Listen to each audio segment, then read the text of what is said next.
Hello and welcome to Ferris Sports Update. I'm your host, Rob Bentley, and thanks for tuning in. On today's show, we'll talk men's and women's basketball as we update you on all the Bulldog action, and we'll check in with the Ferris State track and field teams. We'll start, though, with Bulldog basketball and joined by men's coach, Andy Bronkema. Coach, welcome back to the show. Thanks, Robert. Busy stretch here for the Bulldogs with a lot of games. It seems like every other day you've had a game. Here you played 2 this past weekend and 2 more tight games in the GLIAC North Division. Yep, two very good games, and it doesn't slow down with that one day of preparation in between. It makes it pretty challenging for both sides. Hillsdale on Thursday as you went on the road, wrapping up a 3-game road stretch, and you were able to get wins in the first 2 and picked up the 3rd one against the Chargers. A competitive game again, though. Yeah, we separated them 1 at a time, but when you combine it together with 3 road wins, that's a pretty good mark there and a good stretch for us. But Hillsdale was undefeated at home, and we hadn't won there since 2009-10, I think, and so it was a big win for us. Tight game, and we made some plays down the stretch that got us the victory.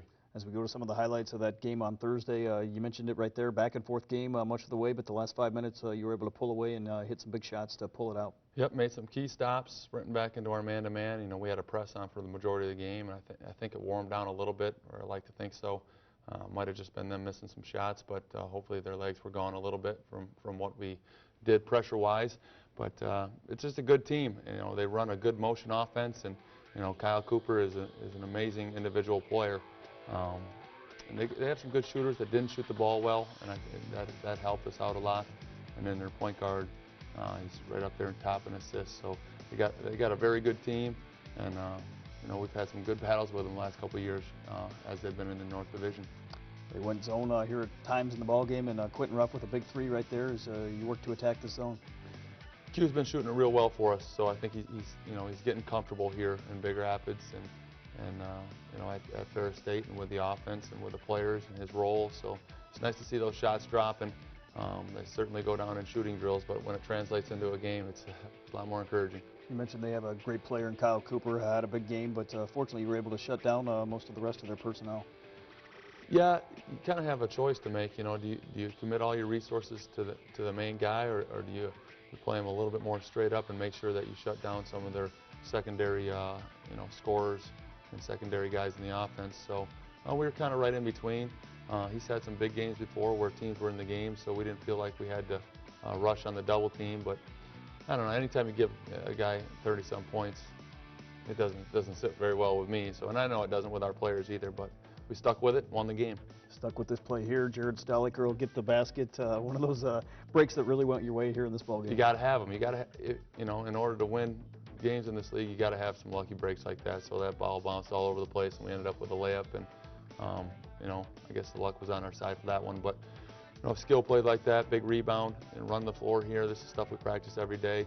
Spotting up and shooting those shots, and guys made enough plays in the end, and Q was definitely big for us. 79-69 victory. He had 18 points to lead you, and after that win, you come back at home, and a big crowd on Saturday as you took on Saginaw Valley State. Yep, great crowd. Students came out. The community came out, and Saginaw preseason unanimous #1 and on top of the league, so we knew it was going to be a good game. It was a good game, went down to the wire, and unfortunately you didn't get the win, but a competitive game that certainly you had an opportunity to win. It's very competitive. It was kind of ugly. Actually, both teams didn't play well. I know they didn't play well. We didn't play well. We were definitely sparring back and forth for at least the first 10 minutes of the first half, where it was just pretty much nobody wanted to be good.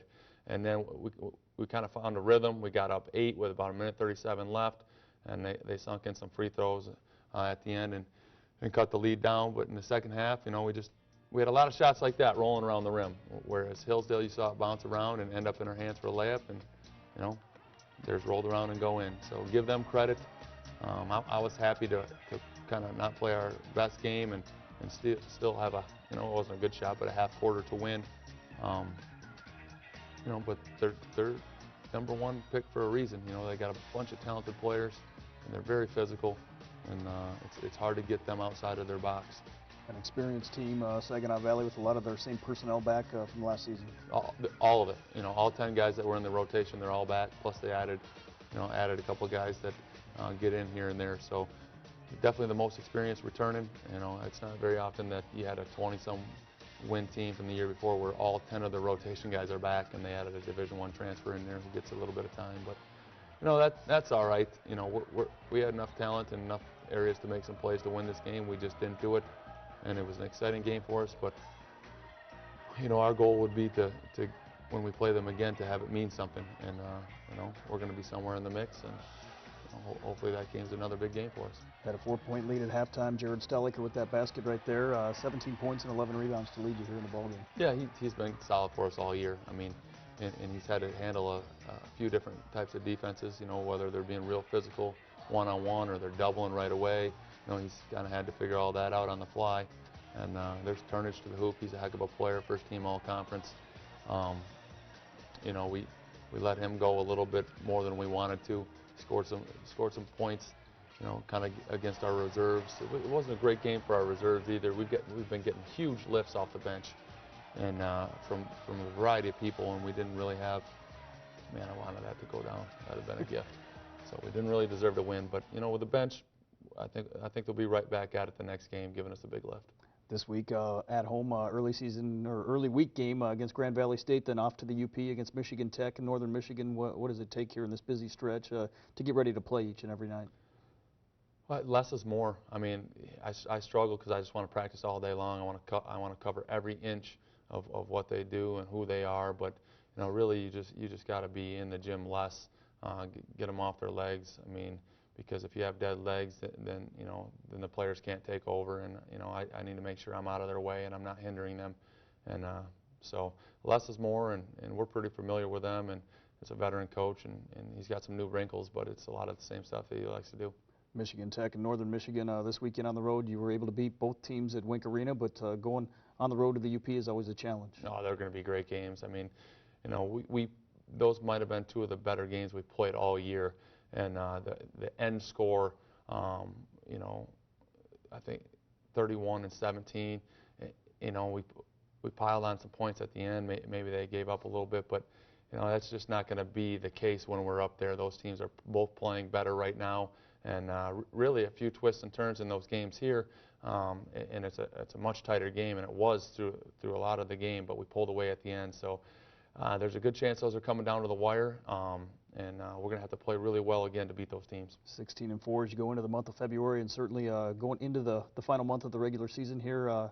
It's kind of nice to have all your goals still out there in front of you. All the goals are out there. We need a little help now. First place is still available. No one's wrapped it up. No one's secured it. So we're going for first until somebody wraps that up.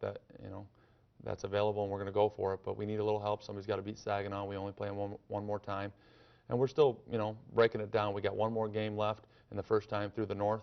And then we'll kind of reflect and see what we can do the second time through, which is always another adventure with everybody knowing each other so well and having played each other already. Well, Coach, best of luck to the Bulldogs here during this busy stretch in the month of February. Thanks, Robert. We'll be back with more Ferris Sports Update right after this.